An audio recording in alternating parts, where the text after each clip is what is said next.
오늘 우리에게 주시는 하나님 말씀은 에베소서 3장 14절로 21절입니다.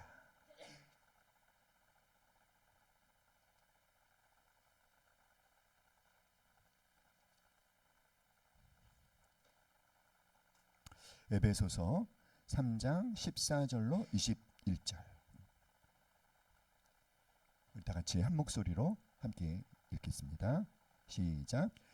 이러므로 내가 하늘과 땅에 있는 각 족속에게 이름을 주신 아버지 앞에 무릎을 꿇고 비노니 그의 영광의 풍성함을 따라 그의 성령으로 말미암아 너희 속사람을 능력으로 강건하게 하시오며 믿음으로 말미암아 그리스도께서 너희 마음에 계시게 하시옵고 너희가 사랑 가운데서 뿌리가 박히고 터가 굳어져서 능히 모든 성도와 함께 지식에 넘치는 그리스도의 사랑을 알고 그 너비와 길이와 높이와 깊이가 어떠함을 깨달아 하나님의 모든 충만하신 것으로 너희에게 충만하게 하시기를 구하노라. 우리 가운데서 역사하시는 능력대로 우리가 구하거나 생각하는 모든 것에 더 넘치도록 능히 하실 이에게 교회 안에서와 그리스도 예수 안에서 영광이 대대로 영원 무궁하기를 원하노라. 아멘. 속사람을 강건케 하소서. 함께 말해 봅니다. 시작. 속사람을 강건케 하소서. 오래전에 미국에서 아주 인기 정상을 누렸던 케이트 스미스라는 분이 있습니다. 이분이 하나님의 미국을 축복하소서라는 노래를 불렀을 때 사람들은 어느 누구도 이 케이트 스미스만큼 이 노래를 잘 소화해낼 수는 없을 것이다. 입을 모아 칭찬했습니다. 어느 날 신문 기자들이 스미스 양에게 물어봤어요.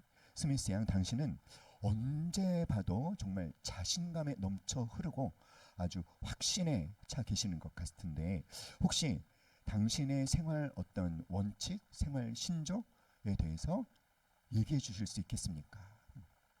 그랬더니 스미스가 이런 얘기를 해줬습니다.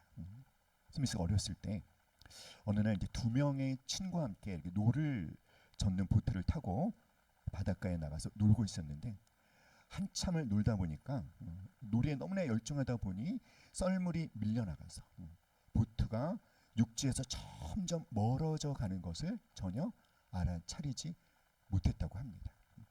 날은 어두워지고 아이들은 있는 힘을 다해 노를 저었지만 도저히 그 강한 썰물을 이길 수가 없었죠.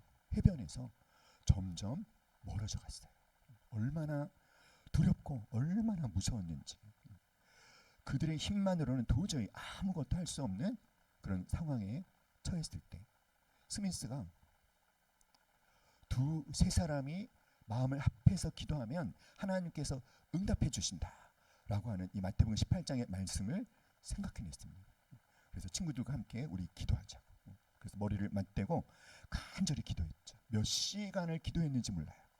근데 얼마 후 멀리서 불빛 하나가 점점 자신들 쪽으로 다가오는 것을 보게 됐습니다. 있는 힘을 다해서 목이 터지도록 살려달라고 외쳤고 그 배에 의해서 구조가 되어서 무사히 육지로 돌아올 수 있게 되었다고 합니다. 그 일을 경험한 후 이 스미스는 어려운 일이 생기거나 낙심되는 일이 생기면 나는 하나님께 반드시 기도하리라 라는 것을 생활의 원칙으로 삼고 계속 적용하고 있습니다. 이렇게 말을 했다고 합니다. 사랑하는 여러분, 저와 여러분 우리 모두가 응답받는 믿음의 기도의 사람이 될 수 있기를 간절히 축원합니다. 특별히 오늘 우리가 읽은 이 본문, 이 바울의 기도를 통해서 우리가 정말 놓치지 말고 기도해야 되는 중요한 기도 제목이 무엇인지 깨닫고 바로 그 기도 제목으로 기도하여 응답받는 우리 모두가 될 수 있기를 간절히 축원합니다. 오늘 우리가 읽은 본문은 에베소서에 기록된 바울의 이 에베소 교회 성도들을 위해서 기도하는 두 번째 기도문이죠. 자, 여러분은 기도를 시작할 때 어떤 내용으로 기도를 시작하십니까? 바울은 이렇게 기도를 시작하고 있어요. 이러므로 내가 하늘과 땅에 있는 각 족속에게 이름을 주신 아버지 앞에 무릎을 꿇고 비노니. 바울은요, 하나님 아버지를 부르며 기도를 시작하고 있습니다. 근데 바울은 하나님에 대해서 이렇게 고백하고 있죠. 하나님은 어떤 분이시다? 하늘과 땅에 있는 각 족속에게 이름을 주신 아버지. 특별히 바울은 하나님이 자신의 아버지이신데 무엇을 하신 아버지이시냐면 하늘과 땅에 있는 각 족속에게 이름을 주신 아버지. 예수님께서 가르쳐 주신 주기도문도 어떻게 주님이 그 기도를 시작하라고 하셨죠? 하늘에 계신 우리 아버지여 이름을 거룩히 여김을 받으시오며. 바울은요, 하나님을 뭐라고 고백하고 있어요? 다 같이 하늘과 땅에 있는 각 족속에게 이름을 주신 아버지. 자, 이것은 도대체 하나님이 어떤 분이심을 의미하는 것일까요? 하늘과 땅에 있는 각 족속에게 이름을 주셨다라고 하는 것은 하나님 아버지께서 모든 인류의 뿌리가 되신다라는 것을 의미하는 것입니다. 하나님께서 모든 민족과 역사의 주관자이심, 하나님의 모든 민족과 역사의 주관자이신 바로 그런 하나님, 온 우주를 창조하고 그것을 섭리하고 계신, 그래서 그 하나님으로부터 여러분 모든 만물이 온 것이죠. 바로 그 하나님이 바울은 자기의 누구시라고? 아버지시라고 고백하며 기도를 하고 있어요.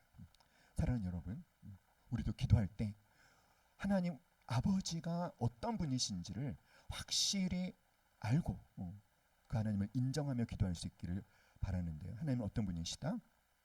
모든 민족과 모든 역사의 모든 인류의 뿌리가 되시는, 모든 민족과 역사의 주관자가 되시는, 그럴 뿐만 아니라 오늘도 나의 삶에 개입하시는 그분이 바로 누구시다? 나의 아버지이심을 고백하며 기도를 시작할 수 있기를 간절히 기도합니다.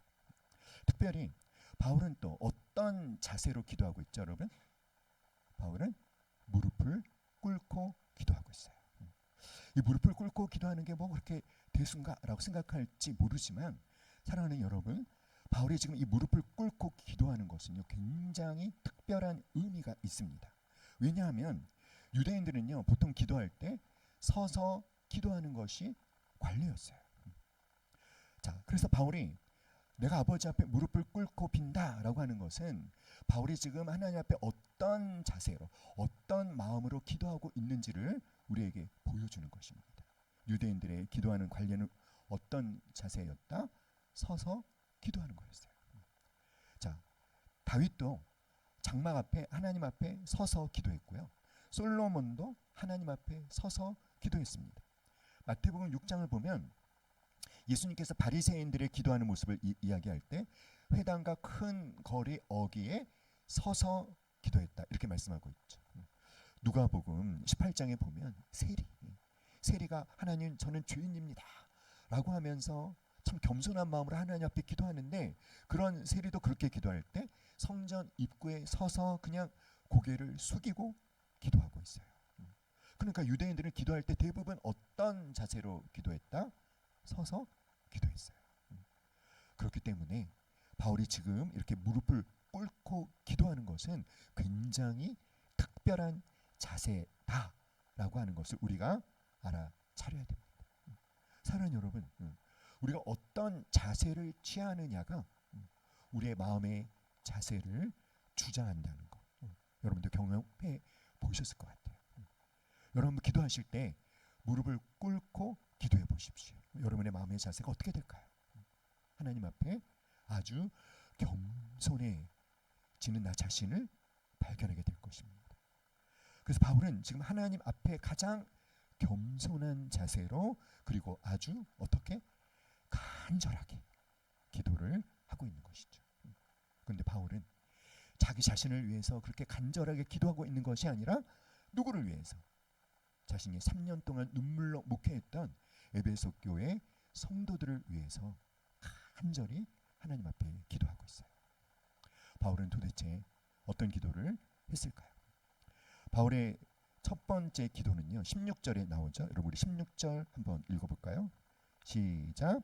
그의 영광의 풍성함을 따라 그의 성령으로 말미암아 너희 속사람을 능력으로 강건하게 하시오며. 너희 속사람을 능력으로 강건하게 하시오며. 이걸 좀 쉬운 성경으로 여러분께 읽어드리면 이렇게 표현되어 있습니다. 하나님께서 여러분에게 그분의 영광의 풍성을 따라 성령님을 통해서 여러분의 속사람을 능력으로 강건하게 하시고 믿음으로 인해 그리스도께서 여러분의 마음 가운데 거하게 하시기를 간절히 빕니다. 가장 먼저 나오는 제목이 성령님의 능력으로 속사람이 강건하게 해달라는 그런 기도를 드리고 있어요. 사랑하는 여러분, 속사람이 뭘까요? 속사람은 뭐고 겉사람은 또 뭘까요?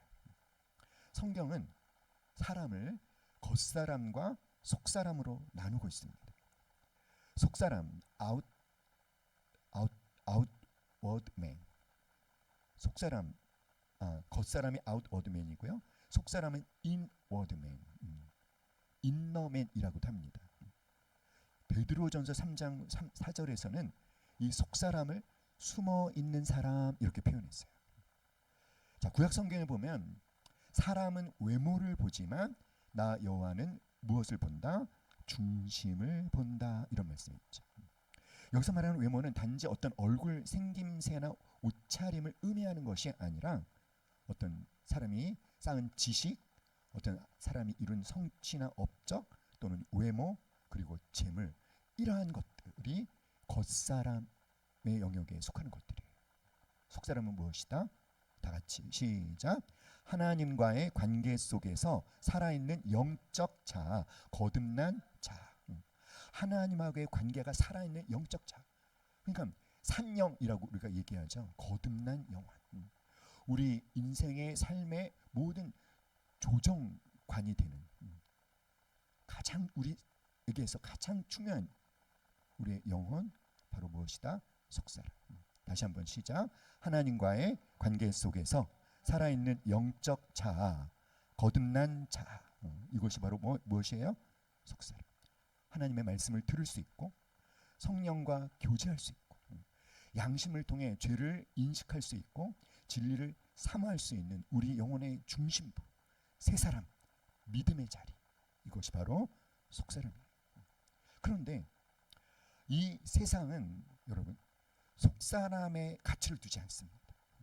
이 세상은요 겉사람의 가치를 둬요. 그래서 대부분의 사람들이 겉사람에 초점을 두고 많은 사람들이 겉에 속한 인생을 살아갑니다.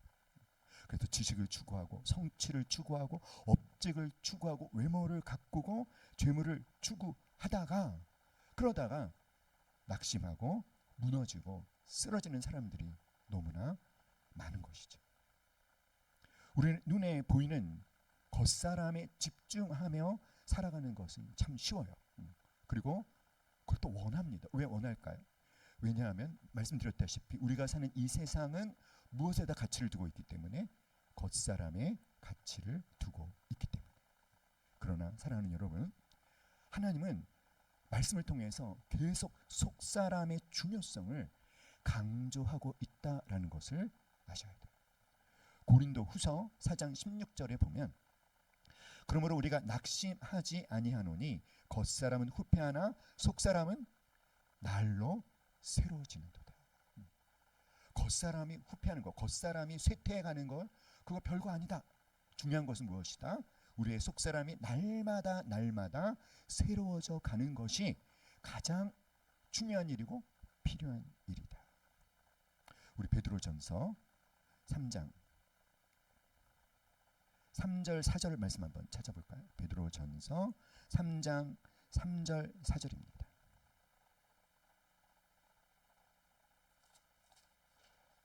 베드로전서 3장 3절 4절 찾으셨죠? 함께 읽겠습니다. 시작. 너희의 단장은 머리를 꾸미고 금을 차고 아름다운 옷을 입는 외모로 하지 말고 오직 마음에 숨은 사람을 온유하고 안정한 심령이 썩지 아니할 것으로 하라. 이는 하나님 앞에 값진 것이니라. 하나님 앞에 아주 값진 것, 하나님 앞에 가치 있는 것. 베드로전서 3장 3, 4절. 자, 뭐라고 말하죠? 머리를 꾸미고 금을 차고 아름다운 옷을 입는 이 외모를 단장하지 말고 너희는 무엇을 단장해라? 마음에 숨은 사람을 단장하라는 거죠. 무엇으로 단장하라? 온유로 단장하라는 거예요. 무엇으로 단장하라? 썩지 아니할 성품들로 단장하라는 것입니다. 그것이야말로 무엇이다? 하나님 앞에 가장 가치가 있는 것이다. 우리의 숨은 사람을 무엇으로? 온유로, 그리고 썩지 아니하시는 영원한 성품의 열매로 단장해라. 사랑하는 여러분, 여러분의 속사람이 강건하게 되기를 주님의 이름으로 축복합니다. 그럼 왜 우리의 속사람이 강건해야 될까요? 속사람이 강건해야 되는 이유, 자, 두 가지 말씀드립니다. 함께 읽어봅시다. 시작. 부정적인 사건에 다르게 반응할 수 있다. 진정한 변화는 속사람의 변화에서 시작된다. 부정적인 사건 뭐죠, 여러분? 고난, 환난, 실패, 어떤 핍박. 여러분, 이렇게 고난, 환난, 핍박, 실패 이런 것들을 경험할 때 우리의 겉사람은요, 겉에 속한 인생을 사는, 그것에 가치를 두고 살았던 사람의 인생은 아주 쉽게 무너집니다. 그런데 겉사람이 아니라 속사람을 단장하는 데 가치를 두었던 사람은요, 오히려 이 부정적인 사건이 와도 오히려 고난, 또 실패 이러한 것들이 그를 성장시키는 재료로 사용되어질 수가 있다는 거예요. 할렐루야. 아멘. 아멘이십니까, 여러분? 속사람이 강하면 고난이 와도 그 인생이 무너지지 않습니다. 믿습니까? 그래서 여러분, 빌립보서 4장 4절에 바울이 빌립보 교회 성도들을 위해서 이렇게 명령해요. 뭐라고? 주 안에서 항상 기뻐하라. 내가 다시 말하노니 기뻐하라. 그런데 이런 권면을 하는 바울이 지금 어디에서 이 편지를 쓰고 있습니까? 감옥에서 쓰고 있어요. 감옥에 갇혀 있는데 그보다 더한 고난이 어디 있겠어요? 그런데 바울은 무너지지 않습니다. 흔들리지 않습니다. 오히려 나는 뭐하다? 지금도 예수님과 함께 있기 때문에 나는 기쁘다. 그러니 너희들도 날 걱정하지 말고 함께 뭐하자? 기뻐하자. 바울이 왜 그 감옥에 갇히는 고난을 당해서도 무너지지 않았을까요? 그 이유는 그의 속사람이 강건했기 때문에. 할렐루야.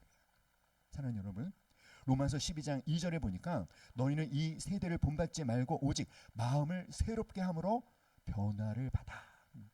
우리가 이 세대, 겉사람의 가치를 두는 이 세대를 쫓아가지 않을 수 있으려면 우리가 변화가 필요한데 그 변화는 무엇의 변화에서 시작된다? 마음의 변화, 속사람의 변화. 그러니까 진정한 우리의 변화는 무엇이 변화되어질 때? 속사람이 변화되어질 때 여러분, 우리의 삶이 온전히 달라질 수 있음을 주님의 이름으로 선포합니다. 아멘. 우리 옆 사람한테 말합시다. 속사람이 강건해지시기를 주님의 이름으로 축복합니다. 아멘. 여러분, 속사람이 강건하면 어떤 상황 속에서도 결코 흔들리지 않을 수 있음을 믿으시기 바랍니다. 속사람이 강건해진다는 것은 어떤 것일까요?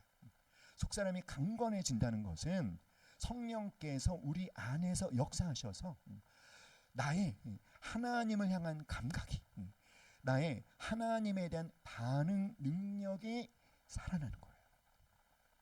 할렐루야. 사랑하는 여러분, 제가 굉장히 부러워했던 그 성경 인물 중에 하나가 뭐 저뿐만이 아니라 많은 사람들이 그렇겠지만 다윗이었습니다. 왜 부러웠냐면 다윗은 정말 하나님에 대한 이 감각이 너무나 살아있어요. 하나님에 대한 반응을 얼마나 열심히 잘하고 있는지 모릅니다. 바울이, 우리가 시편 말씀을 읽어보면 바울이 경험한 하나님을 굉장히 풍성하게 고백하고 있는 것을 볼 수가 있죠. 그런데 제가 제 자신을 보니까 바울에게 있는 그 하나님에 대한 그 감격이 저한테는 별로 없는 것 같아요. 아니 그러면 바울이 경험한 하나님이 실제로 그런 하나님이 아니신가? 그건 아니잖아요. 그렇죠? 다만 뭐죠? 내가 그 하나님을 경험하지 못했기 때문에 내 안에 그런 감격이 없을 뿐이잖아요. 그래서 어떤 생각을 했냐면 바울을 한번 흉내내 보자. 그래서 하루 이제 아침 시작하면서 하루에 10편을 이제 5편을 읽으면서 다윗이 하나님에 대해서 고백하고 있는 문장을요. 그대로 제가 따라서 하나님 앞에 고백했어요. 바울이 경험한 그 하나님을 비록 나는 경험해 보지 못한 그런 성품도 많이 있지만 하나님은 내가 경험하지 못했더라도 그런 성품의 하나님이심이 틀림없으니까 다윗이 고백하고 있는 것처럼 그 고백을 하는데 처음에 고백할 때는 이게 좀 영혼이 안 담겨져 있더라고요. 제가 봐도. 그래서 거기다 이제 감정을 실어서 정말 다윗이 하는 것처럼 흉내를 냈어요. 그렇게 월요일부터 토요일까지 그렇게 열심히 하고 제가 이제 주일 예배에 딱 참석을 했는데 그때 물론 제가 교회를 섬기고 있지 않을 때였죠. 교회 딱 갔는데 그냥 사회를 보시는 분이 하나님 아버지께 우리 예배 드리겠습니다. 그냥 하나님 아버지께 다른 말씀하지 않고 하나님 아버지께 우리 예배 드리겠습니다 라고 하는데요. 그 하나님 아버지라는 그 소리를 들은 순간에 제가 월요일부터 토요일까지 막 다윗을 흉내내면서 고백했던 그 하나님의 성품들이 막 살아나는 거예요. 그냥 나 혼자 막 감격스러운 거예요. 그래서 막 눈물이 나는 거예요. 예배 시작도 안 했는데 하나님 아버지께 예배 드리겠습니다 그러는데 막 감동의 물결이 밀려오는 거 있죠. 여러분 이 바로 속사람이 강건해진다는 게 바로 이런 거예요. 하나님에 대한 감각이 살아나는 거. 하나님에 대한 반응 능력이 살아나는 거. 여러분 하나님은 살아계십니다. 믿습니까? 하나님 지금 여기에도 임재해 계십니다. 믿습니까? 하나님은 당신을 사랑하십니다. 아멘. 하나님은 당신을 사랑하십니다 라는 이 말을 들었을 때 여러분에게 이 느껴지는 감격이 사람마다 똑같을까요? 다를까요? 다 달라요. 어떤 사람은 하나님은 당신을 사랑하십니다 그러면 사랑하시면 좋지 뭐. 이렇게 하시는 방 그렇지 사랑하시지. 주님 다른 거죠. 속사람이 강건해진다는 것은 어떤 것이다? 다 같이 시작. 성령께서 우리 안에서 역사하셔서 하나님을 향한 감각과 반응 능력이 살아나는 거예요. 할렐루야. 사랑하는 여러분, 속사람이 강건해지려면 성령님의 도심이 절대적으로 필요합니다. 성령의 역사로 말미암아 이루어지는 거예요. 성령께서 어떻게 우리에게 역사하실까요? 어떻게 우리를 도와주실까요? 성령께서는 어떻게 우리의 속사람을 강건케 하실까요? 이거 지금 막 적으려고 하지 마세요. 그냥 이런 거 있다 눈으로 딱 찍으세요. 그리고 주중에 이 설교를 한 번 더 들으십시오. 그때 정리하세요. 5가지. 와, 성령님께서 이렇게 열심히 우리를 위해서 일하신다는 거예요. 다 같이 시작. 말씀을 조명하여 주심, 기도 중에 하나님의 임재와 능력을 경험케 하시고 예수 그리스도의 사랑을 마음에 부어 주시고 내적 열매, 성령의 열매를 맺게 하시고 영적 전쟁에서 이기게 하십니다. 자, 그 중에서 여러분 우리 로마서 5장 5절 말씀 한번 찾아볼까요? 로마서 5장 5절. 로마서 5장 5절.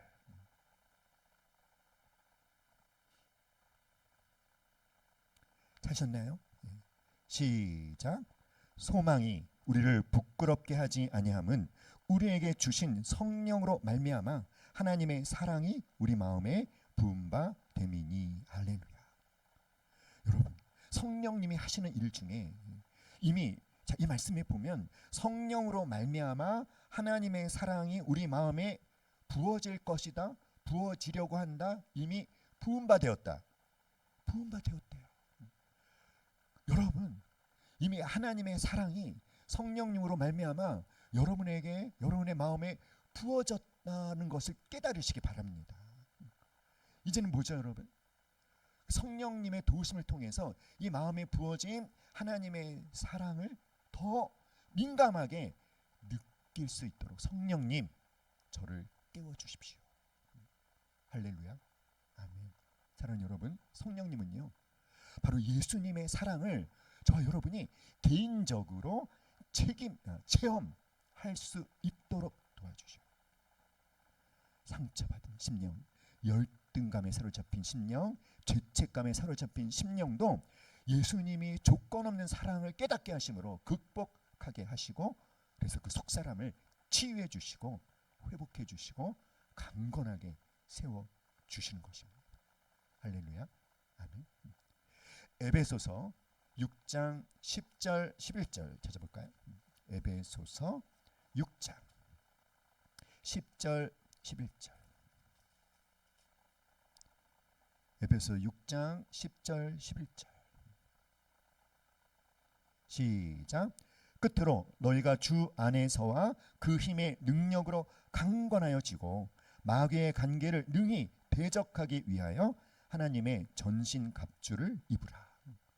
여러분, 우리가 정말 하나님의 은혜를 받으려고 하면 아주 기다렸다는 듯이 달려와서 그것을 회방하고 방해하는 세력이 있죠. 누굽니까? 사단입니다. 사단의 세력들입니다. 사단은요, 끈질겨요. 결코 포기하지 않습니다. 얼마나 우리를 시기하고 질투하는지 몰라요. 이 영적인 전투, 나는 영적 전투 싸우기 싫어. 그래도 여러분, 그런다고 안 싸울 수 있는 게 아니에요. 이미 우리는 전투의 한복판에 있다. 그걸 인정해야 됩니다. 그러면 이 영적 전투에서 우리가 승리를 누리려면 뭐가 필요합니까? 10절에 뭐라 그랬어요? 너희가 주 안에서와 무엇으로? 그 힘의 능력으로. 성령의 권능이 있어야 영적 전투에서 예수님이 성취하신 그 승리를 우리도 누릴 수 있는 것입니다. 믿습니까, 여러분? 여러분, 성령님께서 준비가 되어 계셔요. 성령님께서는 우리 속사람을 강건하게 하시고자 모든 수단과 방법을 다 준비하고 계십니다. 중요한 건 무엇이죠? 우리가 이걸 알아야 돼요. 어떻게 성령님이 어떤 방법으로 우리를 도우시는지 알아야 돼요. 그래서 여러분이 말씀을 들을 때도, 말씀을 읽을 때도, 말씀을 공부할 때도 누구의 도우심을 구하셔야 됩니까? 성령님의 도우심을 구하셔야 돼요. 기도할 때도 우리를 위해서 말할 수 없는 탄식으로 기도하시는 성령님의 도우심을 구하셔야 됩니다. 그리고 성령께 우리를 적극적으로 복종시키는 삶을 살 때 성령의 열매가 맺어지는 거예요. 너희 안에 숨은 사람을 온유함으로 단장하고 영원히 썩지 않는 것으로 단장하라. 그것이 무엇입니까? 영원히 썩지 않는 것. 성령의 열매, 바로 성품인 거예요. 할렐루야. 아멘. 사랑하는 여러분, 속사람이 강건해지게 하시옵소서라고 기도한 바울은요, 이제 어떤 기도를 하냐면, 그리스도께서 너희 마음에 계시게 하시옵고, 이렇게 기도합니다. 17절이죠. 17절 한번 같이 읽어볼까요? 에베소서 3장 17절. 시작. 믿음으로 말미암아 그리스도께서 너희 마음에 계시게 하시옵고 너희가 사랑 가운데서 뿌리가 박히고 터가 굳어져서.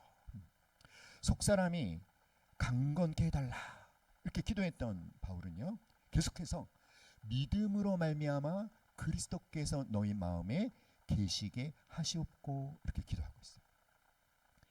자, 우리가 알아차려야 돼요.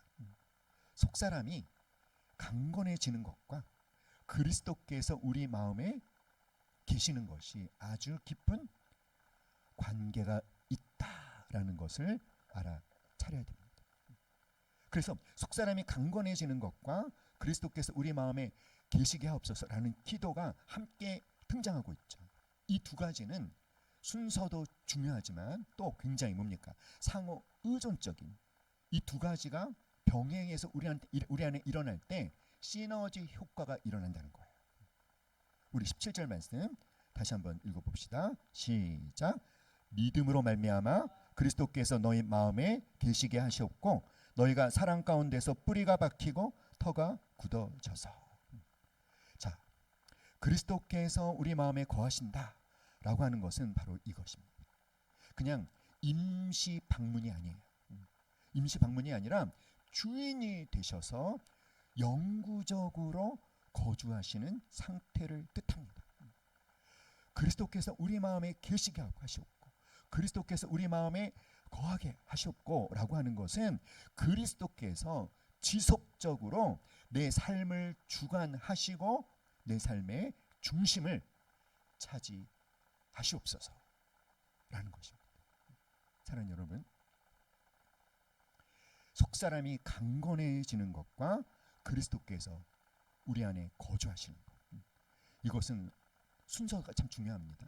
순서가 중요하다는 것이 무슨 말이냐면, 우리의 속사람이 강건해질 때 예수님께서 더 강력하게 지속적으로 나의 삶을 주관해 주실 수가 있어요. 나의 삶을 이끌어 주실 수가 있어요. 나의 삶을 주님의 뜻 가운데로 인도해 주실 수가 있습니다. 어떨 때? 속사람이 강건해질 때. 또 그렇게 해서 우리가 예수님의 통치를 받고 예수님의 인도하심을 받고 예수님을 따라갈 때 또 어떤 결과가 이루어질까요? 우리의 속사람이 더욱 강건해지는 결과가 일어난다는 것입니다. 이 두 가지는 순서도 중요하지만 그러나 어떤 관계가 있다?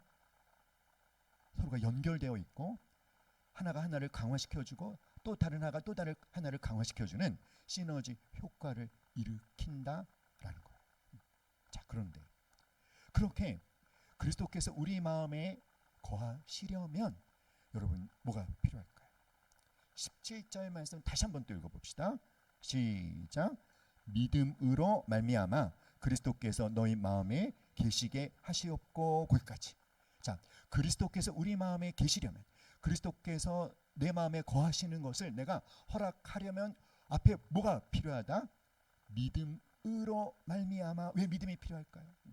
예수님 내 안에 거하십시오. 내가 예수님이 내 안에 거하시는 것을 허락하기 전에 나한테 뭐가 있어야 된다? 믿음이 있어야 된다는 거예요. 왜 그렇습니까, 여러분? 그럼 젊은 청년들은 어떤 미팅이나 소개팅이나 아니면 결혼하기 전에 선을 보는 분도 계시죠. 그래서 미팅을 해서 만난 또는 선을 보고 만난 그 사람을 향해 내 마음의 문이 열리려면 그 사람에 대한 뭐가 생겨야 될까요?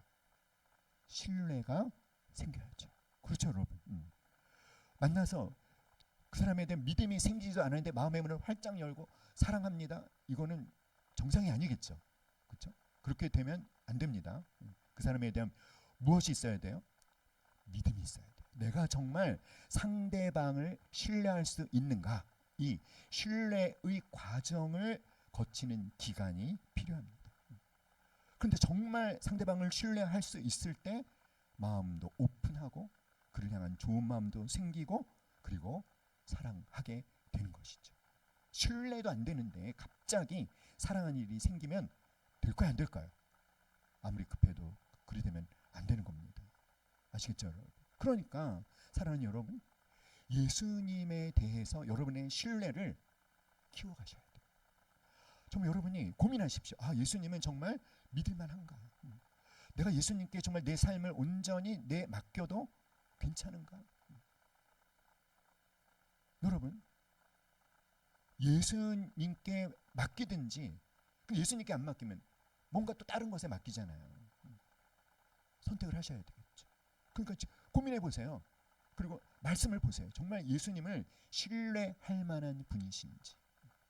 그런데 사랑하는 여러분, 제가 여러분에게 확언합니다. 따라합니다. 예수님은 우리가 얼마든지 신뢰할 만한 분이시다. 믿습니까, 여러분? 그래서 예수님께 여러분의 몸을 활짝 열고 예수님 내 안에 들어와서 거하십시오 하는 것이 가장 지혜로운 결단임을 깨달으실 수 있기를 간절히 기도합니다. 아멘. 우리의 속사람이 강건해져야 돼요. 그래서 우리의 속사람이 강건해져야 돼요. 속사람이 강건해진다는 것은 뭐냐면 예수님이 내 안에 들어와서 거하실 수 있는 열린 공간을 준비하는 거예요. 할렐루야. 사랑하는 여러분, 속사람이 강건할수록 그리스도께서 온전히 내 안에 거하실 수 있고 그리스도께서 내 안에 거하셔서 내 삶을 주관하실수록 또 우리의 속사람은 어떻게 된다? 더욱 강건하게 되는 거예요. 할렐루야. 사랑하는 여러분, 따라합시다. 속사람은 내 삶의 조종관이다. 배를 운전하는 키가 있지 않습니까? 자동차를 운전하는 핸들이 있지 않습니까? 그러니까 예수님을 내 마음에 거하시도록 허락하신다라고 하는 것은 어떤 뜻이냐면 내 삶의 조종관, 내 삶의 운전대를 예수님께 맡기는 거예요. 이것이 예수님을 내 안에 거하게 하시는 거예요. 사랑하는 여러분, 여러분은 예수님을 주인으로 모시셨나요? 예수님을 주인으로 모셨습니까? 여러분의 인생의 운전대를 예수님께 맡겼습니까? 예수님을 주인으로 모셨습니까? 아멘 하시는 분이 계신데, 그 여러분의 인생의 운전대를 예수님께 맡겼습니다. 그러면 대답 안 하시는, 그럼 이거 어떻게 해석해야 됩니까? 예수님을 주인으로 모셨다라고 하는데 나의 인생의 운전대를 예수님께 맡겼다. 이게 다른 걸까요? 똑같은 거잖아요. 할렐루야. 아멘. 따라합시다. 나는 내 인생의 운전대를 예수님께 맡겼습니다. 그런데 우리가 어떻게 하고 있을까? 근데 우리가 어떻게 하고 있냐면 조수석에 앉아가지고 예수님을 믿지를 못하는 거예요. 그래서 예수님 지금 좌회전 하실 준비가 돼 있나요? 놓치시면 안 됩니다. 제때 하셔야 돼요. 예수님 신호는 제대로 보고 있어요? 지금 악셀을 밟아야 될 것 같은데 왜 이렇게 굼뜨십니까? 이렇게 우회전 하셔야죠. 우회전. 놓치셨잖아요. 이리 오세요. 그리고 내가 운전대를 빼가 떼서 갖고 이렇게 하는 것이라고요. 그런 게 우리 모습 아닙니까, 여러분? 믿지를 못하는 거예요. 예수님께 맡긴다고 해놓고는 계속 답답하네 이러고 있는 것이 우리의 모습이라는 거죠. 왜 그렇습니까? 속사람이 강건해지지 않으니까. 속사람이 강건해지는 게 무엇이다? 예수님이 정말 내 삶을 주관하실 수 있도록 공간을 마련해 드린 것이다. 할렐루야. 여러분이 여러분의 인생대를 운전하는 것이 안전하겠습니까? 예수님이 내 인생의 운전대를 운전하시는 것이 안전하겠습니까? 전자입니까? 후자입니까? 너무 어리석은 질문이죠. 후자예요. 맡기십시오. 신뢰하고 맡기십시오. 할렐루야. 아멘. 자, 사랑 가운데서 이렇게 말하고 있어요. 우리 17절, 여러분이 17절 아주 그냥 다 외우실 것 같아요. 그렇죠? 다시 한번 시작. 믿음으로 말미암아 그리스도께서 너희 마음에 계시게 하시옵고 너희가 뭐 가운데서? 사랑 가운데서 뿌리가 박히고 터가 굳어져. 이거 굉장히 중요한 겁니다. 따라합시다. 사랑 가운데서 뿌리가 박히고 터가 굳어져서.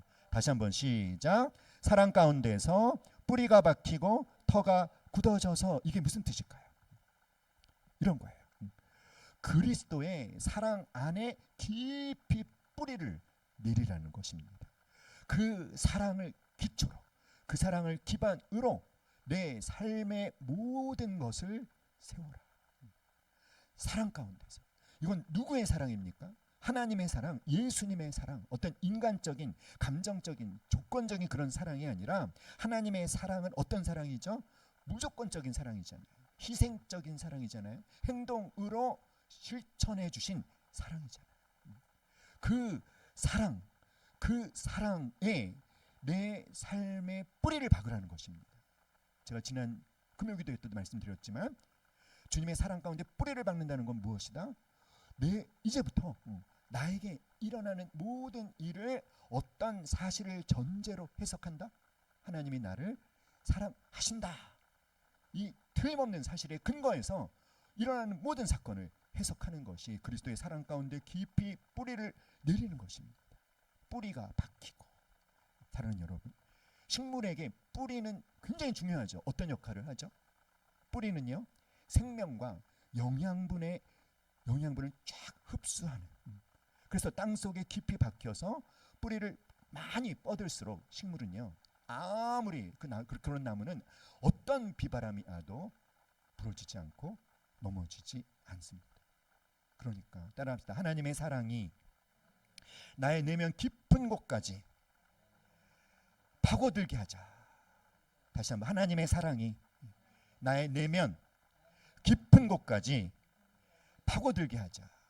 하나님의 사랑이 내 존재의 근원이 되게 하자. 할렐루야. 하나님의 사랑을 단지 머리로 아는 게 아니에요.